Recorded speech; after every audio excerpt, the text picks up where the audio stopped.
Welcome to Untold Journeys. My name is Mary Keyork, and I'm the host of this show. Today, we have a very special guest. His name is Curtis.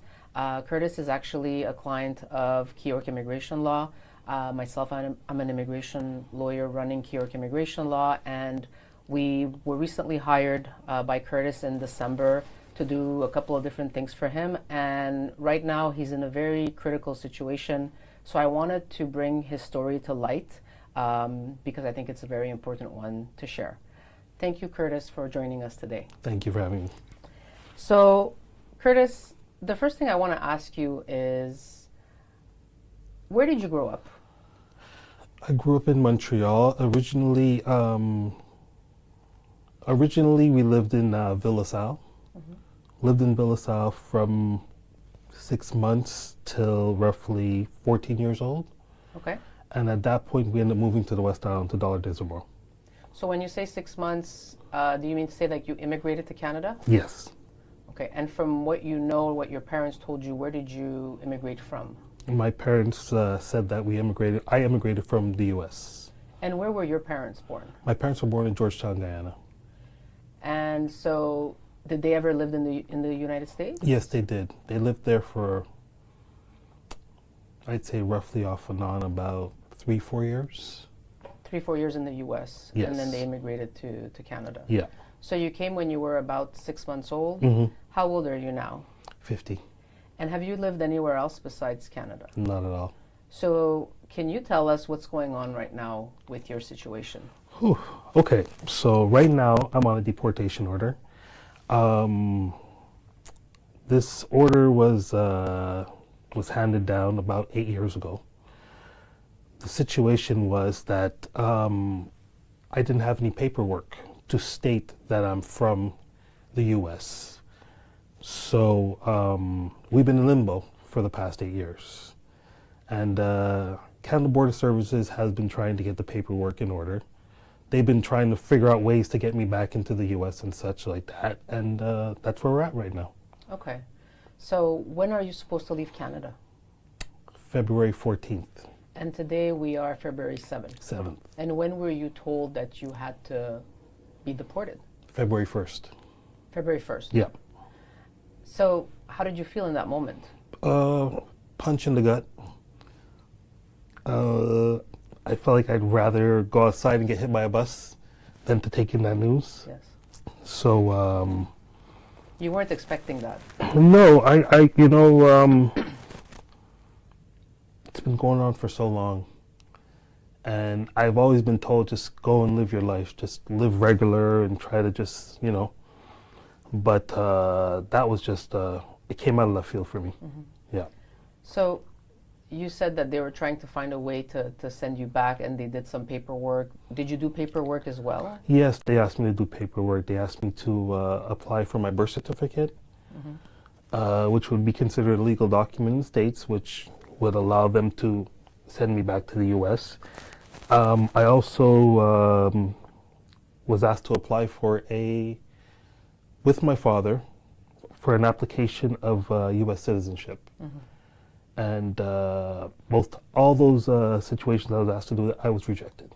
So every time you applied for a birth certificate or a claim to citizenship, I'm assuming at the U.S. Embassy, at the U.S. Consulate in Montreal? Yeah.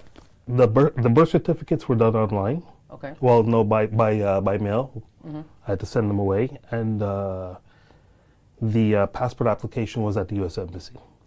And when you applied for the birth certificate, I'm assuming it was, what state were you applying for? For New York State. So it would be vital records. Yes. And when you would apply, what would the answer be? Usually it'd be that I'm lacking valid identification. One time they claimed that it was, I didn't send enough, the payment wasn't proper, but every time it was about the lack of proper ID. Proper ID, valid ID. And did CBSA ever apply for you? Yes, CBSA stepped in after my 2 attempts, and they were rejected in the same fashion. Okay. Yeah. Why do you think you and CBSA were not able to get a U.S. birth certificate? that for me is tricky because I'm not really too sure of the laws in the U.S. So it's really that's a tough answer for me. I'm not sure, but maybe they had a problem finding. Maybe I didn't exist in their system. I'm really not sure. And now when you went in, well, I went with you on February 1st. They showed you that they have this new passport for you. So tell us about this passport. Well, it was a photocopy of a passport, just the that page where it states that it gives my picture and my date of birth and present date and stuff like that, and the expiry date, which was 15 days from the issue. With a old picture was about 7 years old on the passport. So an old picture on a new passport. I've never seen this. Yeah. Had you ever seen anything at like all? this? At all. I was quite shocked. Yeah. Which at that moment when they actually asked me to apply for the, when CBSA brought me to the U.S. Embassy, U.S. Consulate to apply, they should have taken a picture at that moment. But they didn't. No. No, they proceeded to use an older picture in the file. And you had told me that when they brought you to the U.S. Consulate, I think this was about a month or two ago. Yes. A month and a half. Can you tell us what happened when you went into the U.S. Consulate? When we first went in, we were met with resistance from the guards on the main floor because we both had, not myself, the CBSA agent had a big bag, a backpack, and it had my file in it, and they were giving me a hard time saying that we can't bring a bag inside. Maybe you could leave it across the street at the coffee shop and stuff like that. And he said, well, I have an appointment, so can you call upstairs? I can't remember the name exactly who he had the appointment with, but eventually they got through.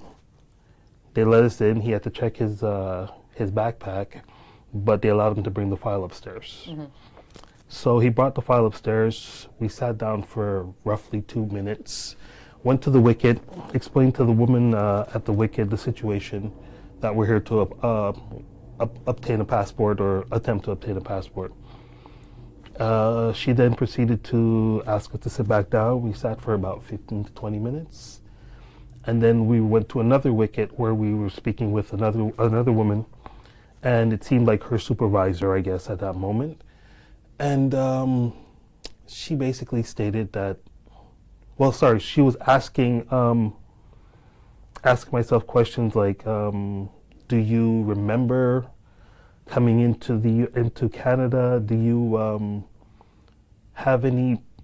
know if you have any possible other identification? And I just, honestly, I'm 6 months old. Yeah. I don't know anything. I don't think you had a file. Nothing. So that proceeded for a few minutes. Then they asked the agent, can we see your file? We want to see if there's any documentation that we could use.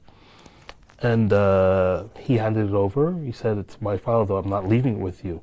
So they looked for maybe a couple of pages and they handed it right back to him. They then asked me if my father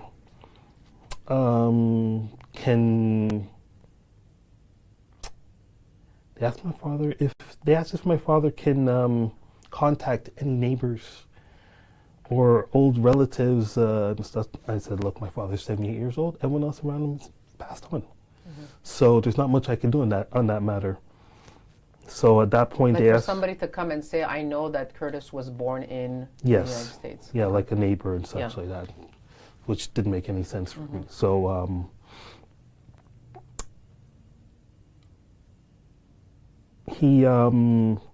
my CBSA agent at that moment then asked me just to sign the passport application that he brought. He had filled in all the information beforehand. I was just to sign it, so I just double checked everything, and he handed it in, and that was it. And then it was have a nice holiday, and we'll see maybe each other in the new year. So that's where we got to February 1st. So the passport that they they just showed you a photocopy. Yeah. It also said it's not extendable. That's right. And they gave you a document that says that in order to apply for a U.S. passport, you need to have a birth certificate. And it was interesting because it was underlined. Yes. And when we asked the CBSA officer, well, can you give us a copy of the birth certificate? He didn't say, he just kind of deflected. Everything was deflected. Yes. It was more about, well, I can't give you that information, but here it is, and you have to deal with it. So it was pretty faceless at that moment. Yeah. And they also took your picture that day. Picture and fingerprints. Yes. They also told you that on February 14, you need to present yourself at Bernard de la Colle port of entry, and that the original passport's going to be there. Yes. I'm curious to know, and I discussed this with you, if your new passport is going to be kind of changed with the old, like, are they going to rip off the old photo and put the new photo? And when you go back to the U.S. and you, like, is that going to be considered a fraudulent document? At that point, it would be tampered with, right? So Yeah. it would be considered, because I think it becomes a digital picture. Right. There's actually no more stick on, Yes. right? So at that point, it probably considered a fraud if that's what is happening. And my fear is, if that's a fraud, they can possibly detain me because of that. Yes. Yeah. So how do you feel right now thinking that you might have to leave next week to the U.S.? My biggest stress is my wife, my children, my father. The dependency that I have on them and they have on me. So that fear in itself is causing quite a bit. I mean, if I have to go to the other side, which I call it, it's actually about where would I go? Where would I go? And how do I establish myself? Have you ever lived in the States? No. Have you ever traveled for a few months in the United States? And no. The States would be maximum a week or two. When I was a lot younger with my parents, going to see relatives and such like that. For myself, it would be a couple of days, going to see a football game, stuff like that. Yeah. Do you have any family in the U.S.? My last aunt on my mother's side passed away a couple months ago. Have cousins, but we're really not in contact, like, you know. Yes. So I really don't get involved in their life, and I wouldn't really want to be a burden on them in any manner. So. Do you yourself feel like an American citizen? No, at all. I mean, 50 years in Canada, schooling, right through from grade school. Kindergarten. Yes. Forgive me. Daycare. Daycare. Grade school, high school, college. You know.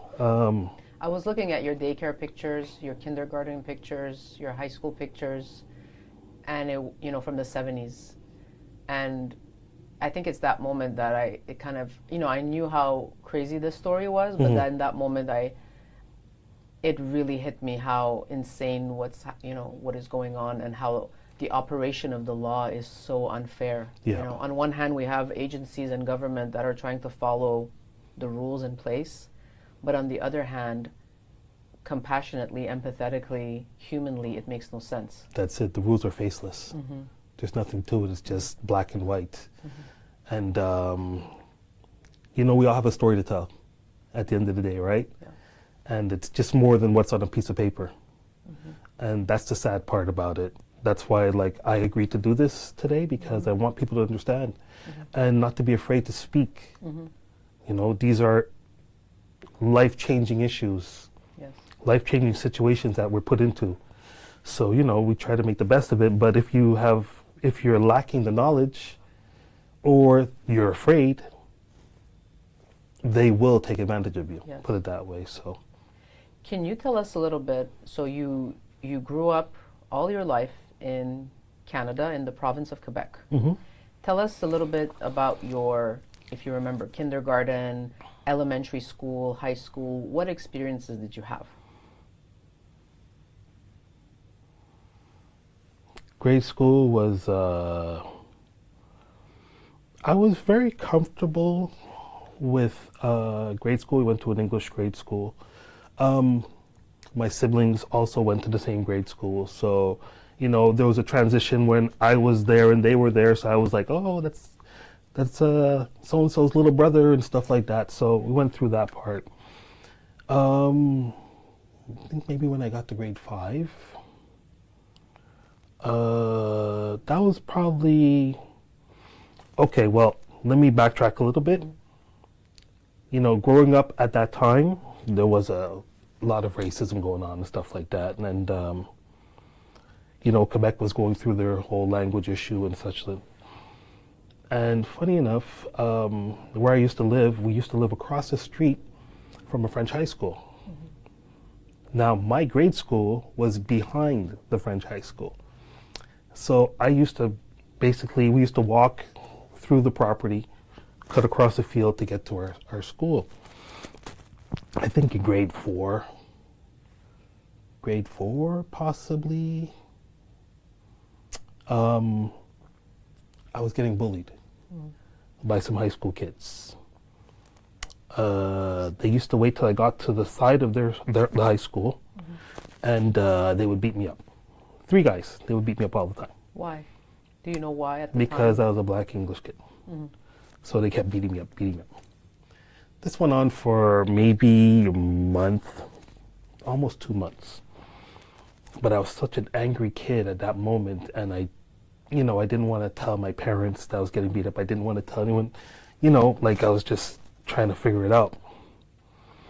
My anger what I ended up doing was walking back through the parking lot. When I finished school, I would vandalize the cars, bend the windshield wiper, stuff like that. I was just bending wipers so someone saw me bending the wipers. So they figured, okay, it's a kid from the grade school. They contacted the grade school. The grade school contacted my mother. So my mother, God bless her, she followed me one day. I didn't know it. And she said, funny enough, it was that one day that she followed me that I decided to fight back. So she was really standing around the block, and so she she's watched thinking you're the perpetrator. Yeah. So she watched them attack me, and she saw me fight back that day. And I fought them all. And I picked up my bag, I put it back on my back, and I walked to school. And at that point she said, he's okay. He's all right. Okay, so you understood that it's because you were getting beat up. Yeah. Yeah. So that's really how that went about. And after that, there was still a lot of tension in the neighborhood because of the French English language and stuff like that. First year in high school was really rough in that regard. Not for me, but just there was a lot going on. There was a lot of school to school going back and forth, fighting and stuff like that. Kept out of it. I didn't really want nothing to do with it. After that, it was pretty smooth sailing. Yeah. And how many siblings do you have? 6. And what's their citizenship? 4 of them are Canadian. 2 of them are permanent residents. Of Canada? Yes. Are you close with them? All of them. So they all live in Canada? Do they know of your situation? Yes. What do they say? They're, it's 1,000 questions, or more or less demanding they can't do that. You're Canadian, you're more Canadian than most people that we know, stuff like that. And it hurts them as well, too. I'm the little brother. You're the youngest? Yeah. So, which brings me to my very important question. When you immigrated to Canada with your parents, you were a permanent resident. And what happens in most stories is that people then apply for citizenship, Canadian citizenship. Because if you're not a Canadian citizen and you're a permanent resident, if you have certain conditions, and if you break those conditions, you can lose your permanent resident status, which happened to you due to criminality. Yes. Why did your parents never apply for Canadian citizenship for you? Spoke to my father about this the other day. Pretty interesting. So during that political climate with in Canada or in Quebec with the thought of separating and such, my parents became citizens in 1975. At that point, we became permanent residents at 1975, myself and all my siblings. my parents, due to the uncertainty of what was happening, decided that, you know what, we're going to go to the U.S. We're going to apply as resident aliens. At that moment, that's what they were called. And if anything happens in Canada, we can at least get to the U.S. because they did it off the backs of myself, and my sister's alleged U.S. citizenship. And that's how they got their resident alien papers. So if anything happened, they would just take off to the U.S. And my sisters and my brother, at that moment, would be able to apply as well, because their parents are resident aliens.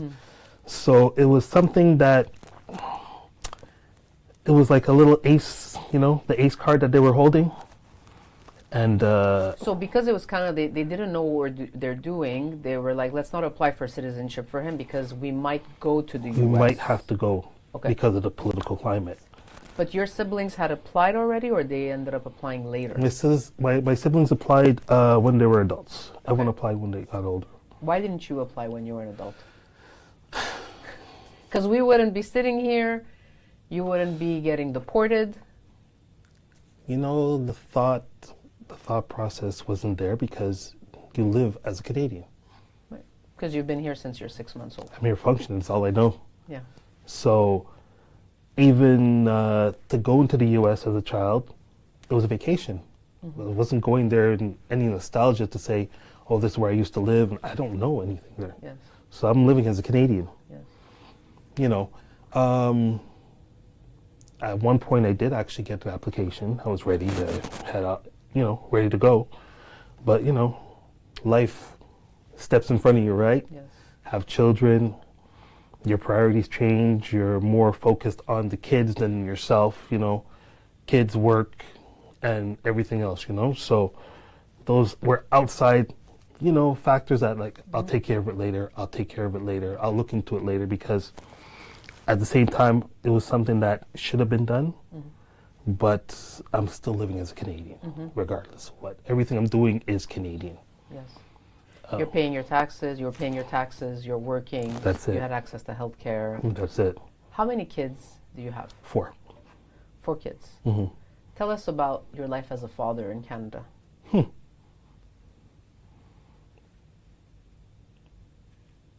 That's good. I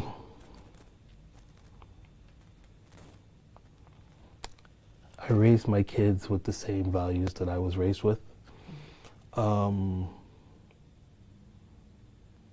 taught them love. I taught them respect. I also taught them to be the best that they can be, in no matter what they're doing. I don't care. Like I always say to my my oldest son, I don't care if you're throwing garbage on the back of a truck. Do it to the best of your abilities. Everything. And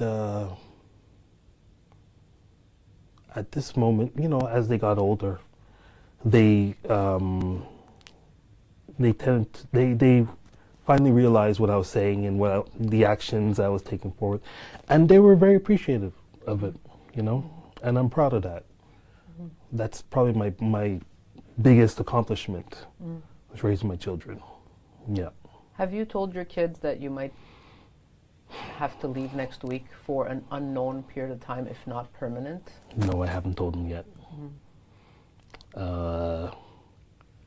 That's going to be one of the hardest conversations.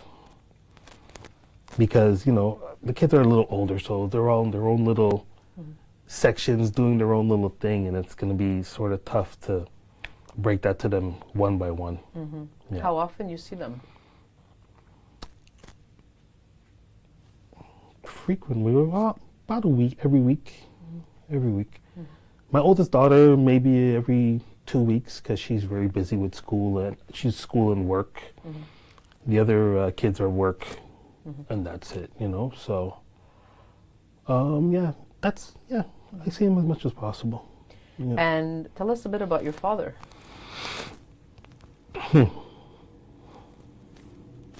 Good man. Very good man. How old is he? 78 years old. 78. Uh, what can I say? Smart.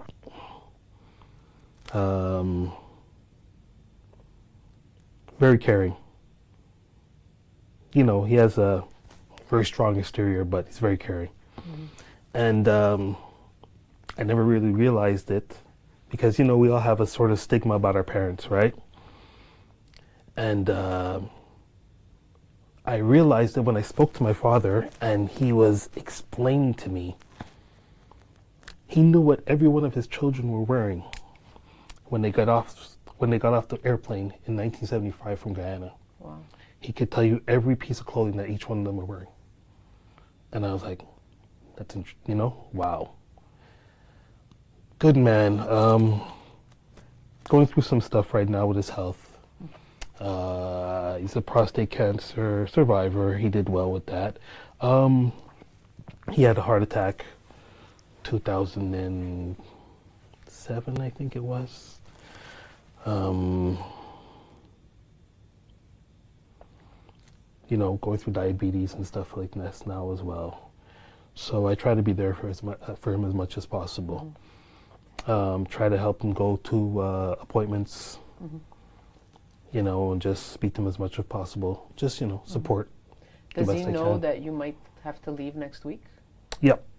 Yeah. He's heartbroken. He's crushed. He's trying to figure out every alternative and trying to make sure that I ask you every possible step that he thinks of. So, Yes. yeah, he's very engaged in it. Yeah. You had told me that at some point CBSA tried to see if they can send you to Guyana. Yes. Tell us about that.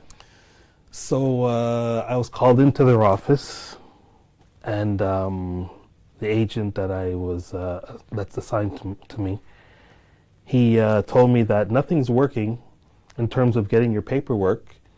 So we decided we're going to try a new angle. We want you to ask your father to go to the Guyanese consulate in Ottawa, to travel there by himself. And at that point, he's supposed to ask them for to claim citizenship for me. So at first I looked at the agent and I said, really, are you serious? I said, he won't do it. He said, ask him, he should do it. So I went back, told my father, got really upset. And he said, why would I assist in the deportation of my son? I'd rather renounce my Guyanese citizenship in a heartbeat. I'm not doing what, you know, I don't care about that. Have you ever been to Guyana? Nope. I've only seen pictures and not much of that. Yeah. It's unbelievable. I mean, it's reaching for straws, right? They got desperate. And I think a lot of people get caught up in their traps. So they put the fear in you. And then you say, okay, you know what? Whatever you want me to do, I'll do, right? I mean, you're supposed to comply with them, but there's certain instances that don't make sense. And, you know, like, I've lived under their eye for 8 years. My father has they have no control over what my father does, his actions. So why would you ask me to force him to go, you know what I mean? No, doesn't make sense. Yeah. Which brings me to the topic of the reason why you lost your status. Let's talk about that. Tell us about why you lost your PR status, which led to being under the eye of CBSA and these removal proceedings. Okay. So I'd say about 2007, late 2006, early 2007, my last son was just born. So, you know, going through a little bit of hard time in terms of work, looking for work, you know, doors were getting slammed all over, in my face, all over the place. It was really a tough time. I proceeded to make a decision, a very bad decision, you know, and it wasn't hindsight that's a bad decision. It's been, you know, it was a bad decision from the start. And I decided to go the easier route, right? And got caught up with a couple different guys and, you know, made an agreement to do something I should have been doing, right? Which was sell drugs. In 2009, February 12th, I remember the day because it was my daughter's birthday. Which is next week. Yeah. Yeah.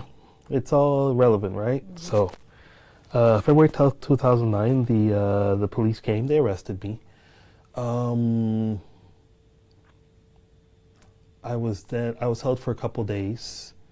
The charge was drug trafficking. I was held for a couple days and I was released on bail. And I was on bail for 5 years. And why did it take so long to have your court hearing? Various court delays. There was a lot of well, I'll take my responsibility. There was a point where I had to change lawyers. You know, a lot of court delays.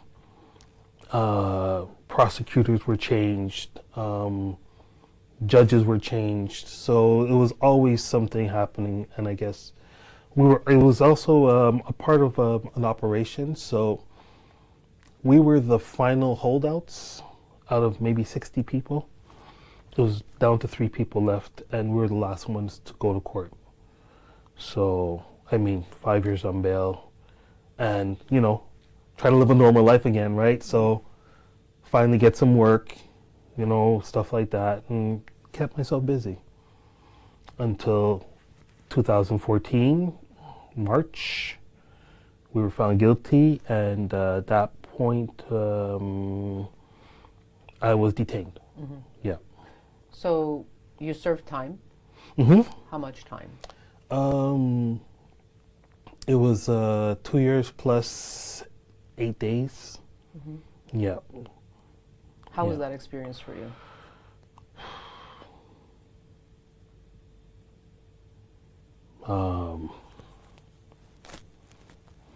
Well,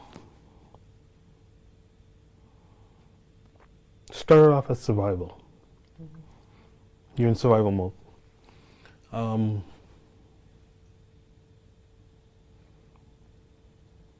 You're observing everything.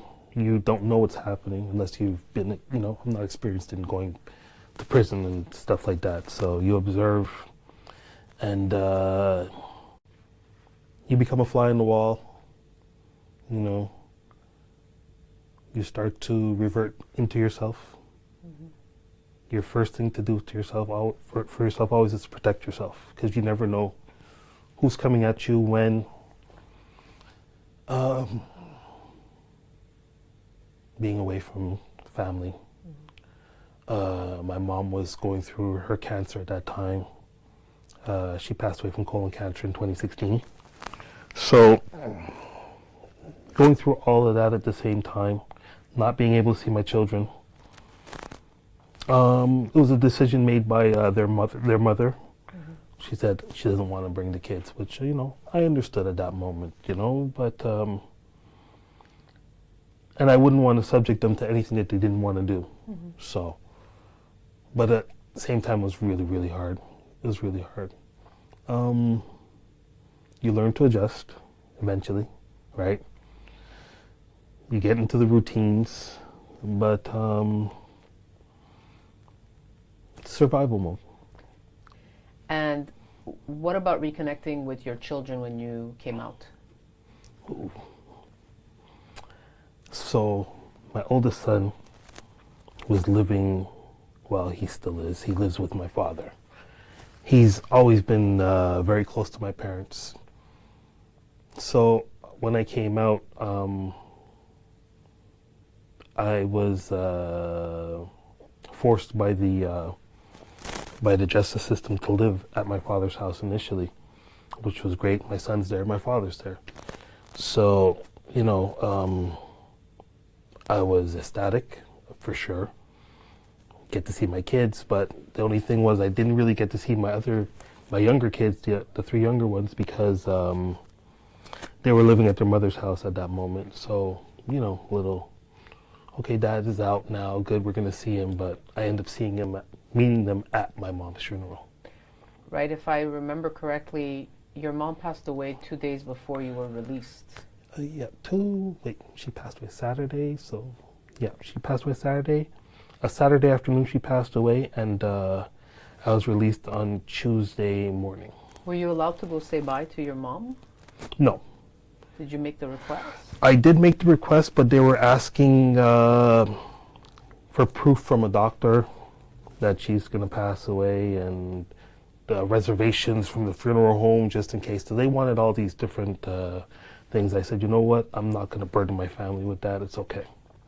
So when you got out, you went to your mom's funeral, a few days after. Yeah. And that's when you saw your kids for the first time in a very long time. Yeah. Yeah. At that point, my son, my youngest one, he was stuck to my hip the whole time. So, yeah, it was bittersweet in many regards. I always say this because I see different clients in your situation, not even close to, something like 50 years in Canada, but I always say that unfortunately in Canadian immigration, the law is as such that you have a double punishment if you commit a crime. Yep. If you're a Canadian citizen, you commit a crime, let's say you go to jail, you pay your fine, you do your time, you go probation, and then that's it. But if you have a temporary status, you're permanent resident, depending on the crime, you can then lose your status and you can get deported. Yep. So there's kind of like a double, triple punishment treatment going on. How do you feel about that?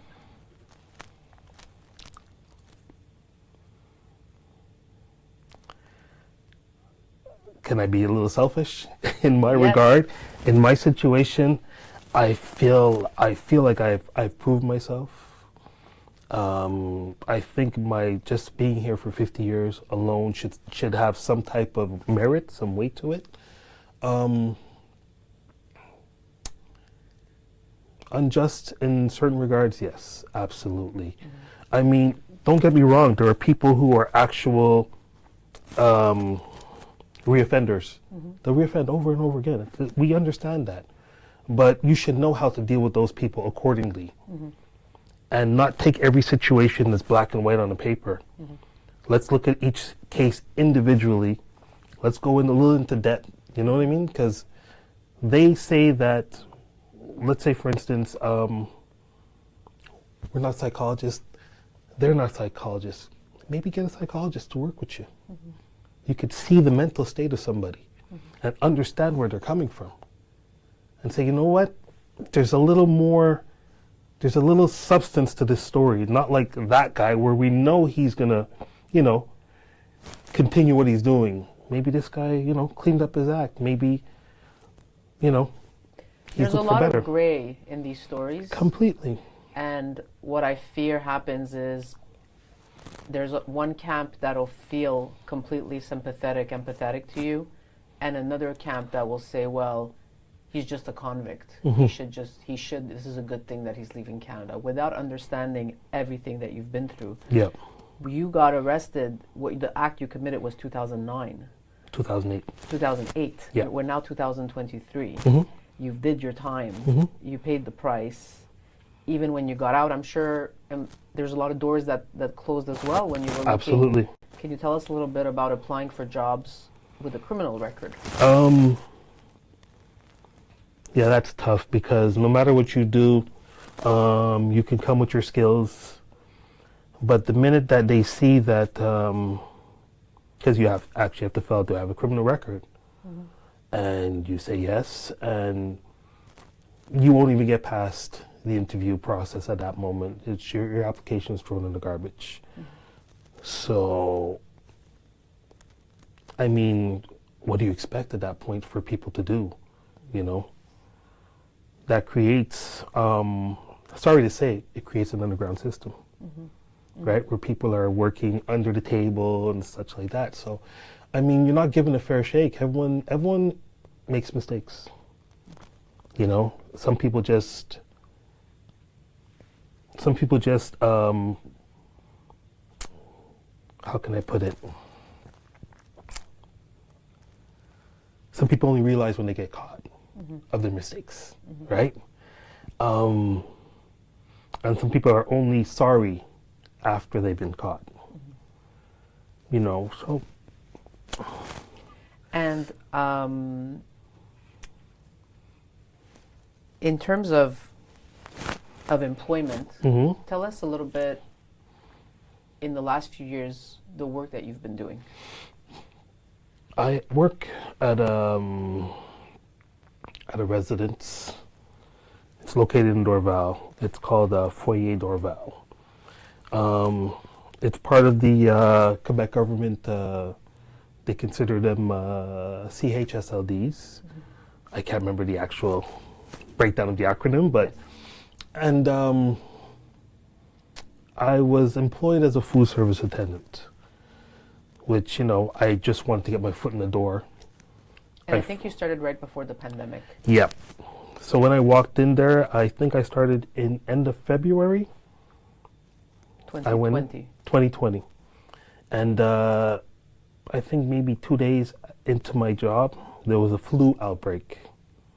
So they started to close down and stuff like that. I'm like, okay, wow. So, and then they started calling it COVID, and then it just went a little haywire. You know, during that time, there was a lot of residents that were passing as well. But, you know, you develop relationships.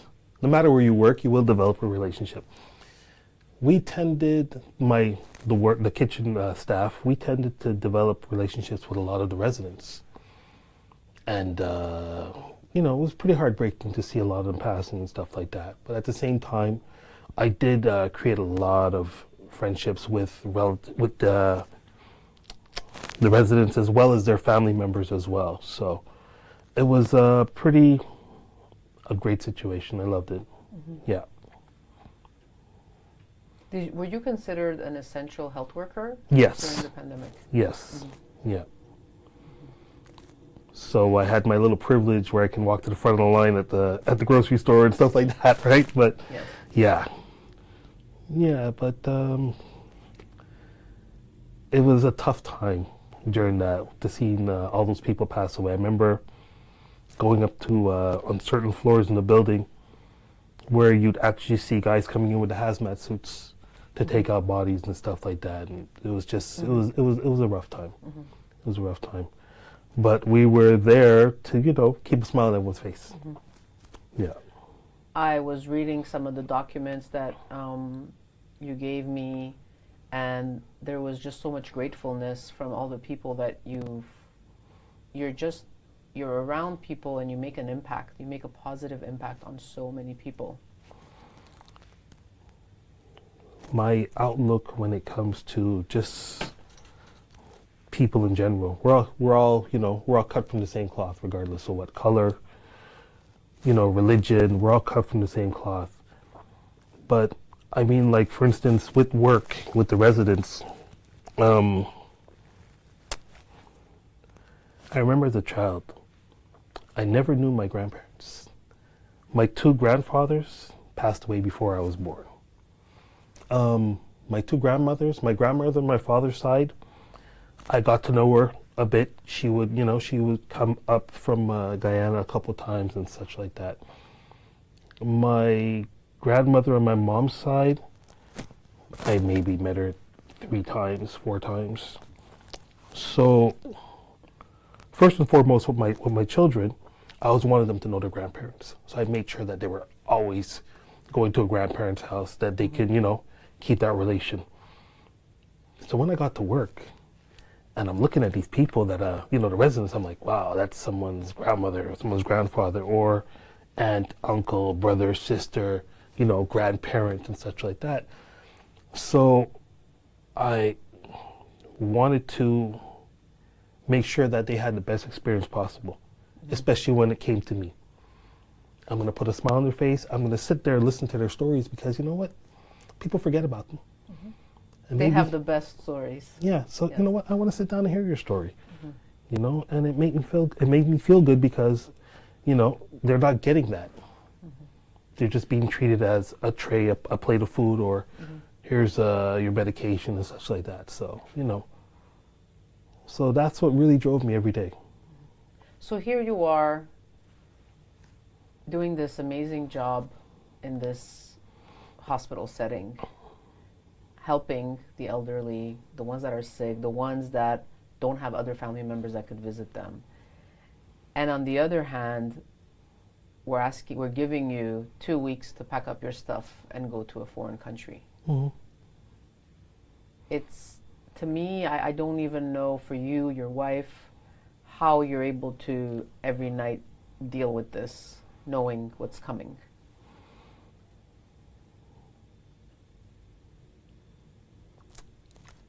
My wife is, she likes to put out fires. That's her thing, right? So, you know, she's trying to put out this fire in the best way she sees possible. At the same time, yes, it's very strenuous on her. She's been trying to figure out what's going on with her as well. She's been doing, seeing various doctors. You know, she's losing hair. She's going through all different types of stresses and stuff like that. And you are dealing with stress and anxiety as well. Absolutely. I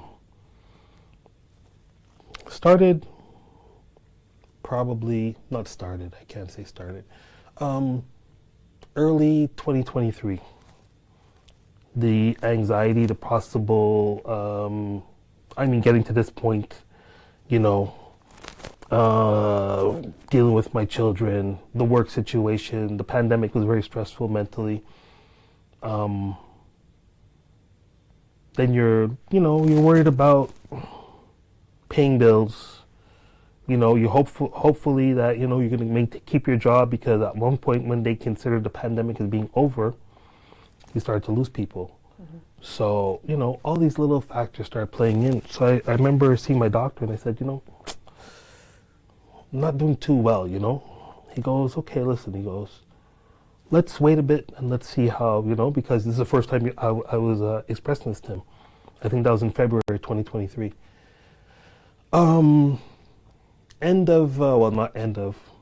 October of 2023, I had a doctor's appointment again.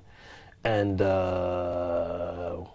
I went to see him and he, you know, it was just for a regular checkup. So he checked my blood pressure and he gave me a look and he said, we're going to check it again in a couple minutes. So he waited about 6-7 minutes, came back, checked it again. And he said, I'm not going to tell you what it is, but he said, let's talk. So he goes, talk to me, what's happening? And then I proceeded to throw up everything that was going on, you know, from the stress at work with the fact that we were changing, bosses were changing over and over again. So, you know, you always get kicked back to square one when you lose your boss, right? So between that, my children, my father, I was worried about his health, my wife, because, you know, with her job, she was a lot of stress. And just the little umbrella that immigration is trying to deport you constantly. Just that There you little go. detail over there, yeah. Because what was happening too at the same time, what they were doing, what was happening with work was the Human Resources Department was asking me for an updated work permit. Now, my last work permit expired in 2021, December of 2021. And I had put in an application just before the expiration, which is the law, right? You put in your application. Even if your work permit expires, you're allowed to work until you receive another work permit. So I said, okay, you know what? Put in the application. Never received a work permit. Said, you know what? It's been 6 months. Let me put in another application. Never received a work permit again. So now work keeps asking me for this work permit that I'm telling him, look, I'm doing my part where I've applied, I've given you the letter which states that, the application is in process, and that letter also allows me to work until I get the word from Canada if I've been accepted or rejected for another work permit. So in October of that year, of 2023, work said, well, you know what, you have a couple of days to produce this permit. And I couldn't produce it. I could just say, well, I'm trying, stuff like that. And funny enough, just at that same time is when I went to see my doctor, so I was, explained everything. And then he looked at me and said, you know what, you're not going back to work. I said, can I finish the week? I just want to do my job, And he's like, no, I'll put you off today, that's it. So he put me off of work, but at the same time, so when they put you off of work, you're supposed to, I was supposed to be not suspended, I was supposed to be on sick leave from work. But now, because I didn't have my work permit now, and the work CS, they state that I'm not fulfilling my part of my job where I'm supposed to have a valid work permit. So they suspended me without pay. So that kicked in about November, early November, I think November 4th or 5th or something like that. So from that point on, my health was going downhill, but that point on, it was just a free fall. So my doctor prescribed medication for anxiety and depression. And he's been monitoring me ever since, I go through a lot of panic attacks, sleepless nights. I don't really sleep, not too much. Which brings me to an important point. If you go back to the U.S. next week, can you see a doctor? Do you have insurance? Who's going to follow you there? So my insurance is tied to my work. Thankfully, I'm still insured, so, I can pay for my medication right now. It's affordable. In the U.S., it's not affordable. Nothing's affordable. I don't have a doctor. Everything I'd have to do would be through, I guess, emergency, going to emergency over there, and, they charge. Can't afford it. Because you're going, if you go on the 14th, because right now you have a federal court application in process. A federal court judge will decide on Tuesday if you have to go or not. It's called the motion first day.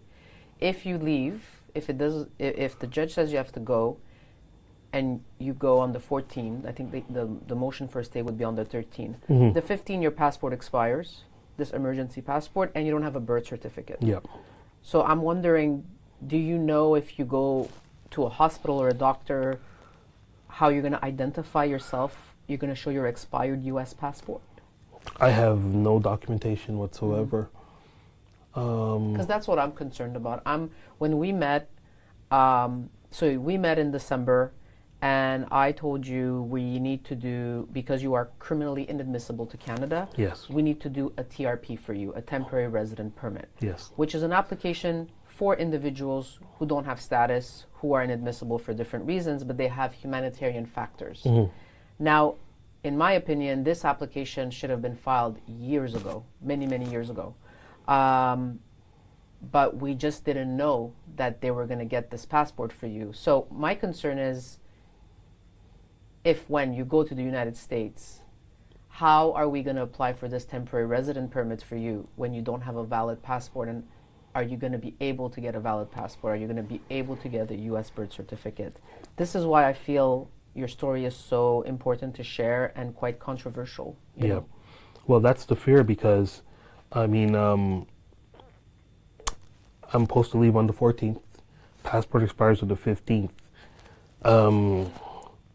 There's no possible way I can walk, we know this, you cannot walk into a passport office and demand a new passport. So I would have to first and foremost make an appointment, right? Which can take a very long time. They have to be able to contact me, which we don't know how we're going to do, right? So And then I don't have any correspondence. I don't have an address. You know what I found really intriguing, interesting, and quite disgusting is when the CBSA officer said, "So you're going to leave on the 14th. So do you have a place to stay? Where are you going to stay? Where are you going?" And you said, Gotta find a place to sleep. Yep. I don't even know why he asked the question if it didn't matter what you said. Yeah. Yeah. Was he going to say, oh, you need more time? You know, and that's the part that's, just the fact that you don't have an address. You can't be reached. So if I go apply for a passport, where are they going to send the passport to? Mm-hmm. Also financially. Financially, look, I've been cut off. That's what I call it. I've been cut off from working since early November. So there's no income. So whatever was in my bank account is almost non-existent. So are you giving me anything to cross the border with? Can I even get a meal? You know what I mean? So it's all these little factors, right? Now I got to get over there and figure out, okay, where are you going to sleep for tonight? Is there a way that I can contact the shelter? Who's going to take me in? Or do I just sit at the bus stop and wait with bags, with my 50 years of my life? You know what I mean? So, I wanted to end the interview with just talking a bit about you and your wife and how are you guys doing these days? Listen, that's a good woman. She's a great woman. Like, I am just lucky to have her in my life, honestly. I think you guys met before you were incarcerated, but then you reconnected during your incarceration. Yes, yeah. She's such a fighter, and she has such a big heart. And it's like I always call her. I said, "You're my right arm." Like I'm left-handed, so I can't even sign my name with this hand. So she's my right hand, and she's such a good woman, man. And she's a breast cancer survivor. Breast cancer survivor, yeah. She was telling me, tell us a little bit about the appointments, her appointments. Wow. I don't know if she told you this, but when we were going to, because she was being treated at the Jewish General, and it's the same place my mom was being treated, same floor. I'm looking around. I was there in 2013 or 2012 with my mom, my dad. I'm sitting there with them, during appointments, and I'm looking around when my wife is in there now, my future wife is in there. I'm like, wow. So everything is surreal. So I'm looking down I remember my mom was in that room when we so, and it was just the appointments where she would sit there. Sometimes we would laugh, sometimes we would cry. You know what I mean? We stayed positive as much as possible, of course. But it was something to go through, she's a tough girl. She fought. She's a real fighter. She had many surgeries. She had 4 surgeries where they kept cutting her breast because they kept missing the tumor. They would get a part of it, but then they do another scan. Oh, we have to cut again. We have to cut again. We have to cut again. The part of the story that really struck as well is you told me that when you were sentenced criminally, right away you were taken by CBSA. Was that like the same day? No. The original sentence? Yes. No, the original sentence was just regular police. When you were released? Yeah. So what happened was, just to backtrack on that quickly, I was released. I was granted an early release because my crime wasn't considered violent. So I was released, and when I was released into the custody of CBSA. So that was, I think, on a Thursday. I went to court on a Friday, And the judge, God bless him as well, he knew the situation with my mother, and he said, listen, we usually keep, at this point, when you're in CBA's custody, we keep you for 30 days. He said, but I'm going to speed up the process because I know of your situation and you got to get to see your mother before she passes. So that was a Friday. Saturday, my mom passes away. Monday, I find out that she passed away because it happened over the weekend. So Monday, she passed away. Tuesday, I went in front of the Board of Services, the judge, IRCC judge, and they allowed me to go home. Mm-hmm. Yeah. Mm-hmm. So there was a point where you were telling me that they determined you to be a flight risk? That was, I think that started when I was in federal custody. Yeah, because there was a part, I think in 2015, that they started to talk about my my immigration status. Mm-hmm. And that was when they considered me a flight risk. But I think it started before, because when they were trying to determine which level of federal detention I'd be in, mm-hmm. Minimum was ruled out because I could have escaped mm-hmm. from minimum, and then I was deemed a flight risk. Mm-hmm. But you had been on bail for 5 years, mm-hmm. and then all of a sudden you were this flight risk. Yeah. Which, and this is the point that I'm trying to make, is that now, you know, you've been here all this time, and now last week they say, well, you got to go in 2 weeks. Do you feel that it's kind of history is repeating itself? Kind yes. of like, yes, absolutely. all of a sudden you have to like shift. All of a sudden I'm a threat again, mm-hmm. Mm-hmm. right? And you know, when you're so far removed from everything, and here we are, and we're just looking ahead, and then now they're telling me again that I'm a problem. Mm-hmm. You know, and I swear I'm not a problem. The way I'm living, you know, I'm trying my best. I'm just trying to function and survive. Mm-hmm. But I'm a problem. Mm-hmm. And that's the part that that hits really hard. Like, they put you in no man's land. Yes. Yeah. This limbo situation where it could really play with your mind because you're neither here nor there. And what I find extremely upsetting as well is that in 2026 you're going to be eligible for a pardon. Yep. This means that once you're pardoned, you're eligible to be a permanent resident. There you go. You can be sponsored by your wife, you could, you know, but yeah.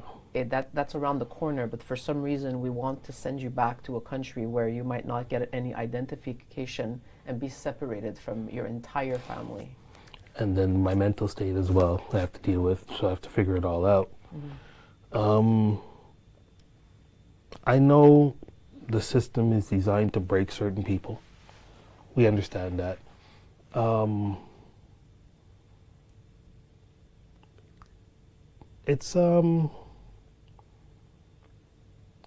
It's tough really to think about, you know, like, what do you do? Are you going to sleep? Where are you going to sleep? Are the police going to pick you up because you're considered loitering, because you're in the middle of the street, you have nowhere to go? What do you do? Mm-hmm. You know, and who do you call for help? Mm-hmm. That's the problem. And Canada doesn't understand the dangers. I mean, you know, don't get me wrong, it's not a threat to go if I have to go to the US, in the sense that my life is not in danger. I'm not going to a third world country and such like that.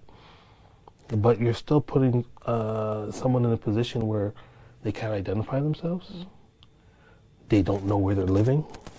They don't know where their next meal is coming from. They have no support system. There's nothing. There's no network. Mm-hmm. You know? And all we asked for, myself and you, was for a chance to get affairs in order. Yes. Give us a chance, you know, okay, let me try to establish some type of address, or, you know. Give us the copy of the birth certificate if there was one, because before the interview you told me that the hospital that you were born in no longer exists. Yes. And it's vital records that would produce a birth certificate, but you've applied already 3-4 times, mm-hmm. and every time it was rejected. Yep. CBSA applied and it was rejected. Yep. But now, all of a sudden, now, because according to my knowledge, my information that I've received, you can only obtain a passport with a birth certificate, right? A birth certificate, a certificate of naturalization, and that's it. So, if that's the case, can I get a copy of it? You know, just to, you know, if it gets to that point, so I can just, you know, move on my life. And we're telling them in these applications, you will cooperate. You've always cooperated. When we went to CBSA, you knew everybody there. You've been going there There for you go, years. right? So So the guards, you know, and every so- time I saw that same guard, the one that you met outside, every time I saw him, he's like, "How you doing?" I go, "Not too good. I'm seeing you today." You know what I mean? So we always had this running joke, but we're not saying, so what you're asking the court next week is, can you please let me stay for 6 more months so that I can try to get this certificate, give me some time. give me a chance to have an address that I can actually send documentation to, so I can get everything in order, so I can leave. You know, that's all it is, nothing more. But also talk to your family, talk to your kids, explain the process. Well, that's it. You know, that's the fruits of everything else, right? But the initial thing is, if I had a chance, I wouldn't want to even bother them right now. I just want to get everything in order. Then I'll talk to them about, you know, this, that, you know, and it's going to be a short time, whatever the case may be. But you're not even giving me a chance to establish anything. We're you know, it's inhumane. I feel it's trauma on top of trauma. Yeah, yeah, And inhumane is the word. yeah. So we'll end this with saying that Tuesday, the 13th, there's going to be a hearing. I really hope the judge will make the right decision. And I really want to thank you, Curtis, for wanting to share your story. I know it's not easy, but as you know, when I started talking to you a few weeks ago and I really got to understand, you know, the situation, what's happening, I was just really compelled to share your story because I think it's unbelievable. And I think there are a lot of other stories like this, and people, you don't hear them because either they're scared or, you know, a lot of people aren't lucky enough to encounter certain lawyers or have people help them, and it just, things happen that we don't know. Yes. You know. Yeah. So I'm grateful to have met you. I'm grateful that you told your story, and I really hope Canada's going to make the right decision. Thank you so much. Thank you for your time. Thank your team for everything they've done for me so far. It's been, I have no words to describe it. Like, you've put so much hope and so much joy, even if it's short-lived. There's so much joy that we take from everything, just knowing that someone can fight like the way your team fought for us. So, and we're going to very fight grateful. until the end. And we definitely we'll do another one of these sessions. Absolutely. Yeah. I don't care where I am in the world. I'm doing another one. We're doing a follow-up. Absolutely, for sure. Thank you so much, Curtis. Thank you. Thank you.